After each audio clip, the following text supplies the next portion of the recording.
सातही रंगांची उधळण करून पुण्यामध्ये भोई प्रतिष्ठानतर्फे अनाथ मुलांसाठी धुळवड साजरी करण्यात आली आहे। प्रयागराजहून कुंभमेळ्यातून आणलेलं पाणी वापरून आज धुळवड साजरी करण्यात आली आहे। अनाथ मुलांना प्रयागराजला जाता आलं नाही आणि त्यांच्यासाठी ही पर्वणी असणार आहे। केंद्रीय राज्यमंत्री मुरलीधर मोहोळ आणि रुपाली चाकणकर यांचा देखील धुळवडमध्ये सहभाग पाहायला मिळाला।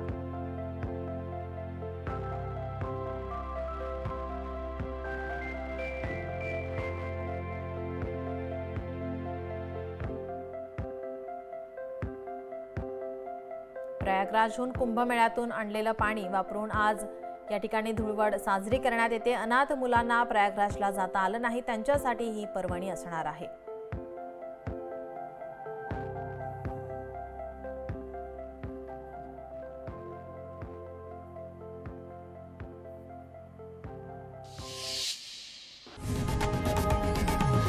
लोकशाही मराठी ऐका, पहा, जागरूक रहा।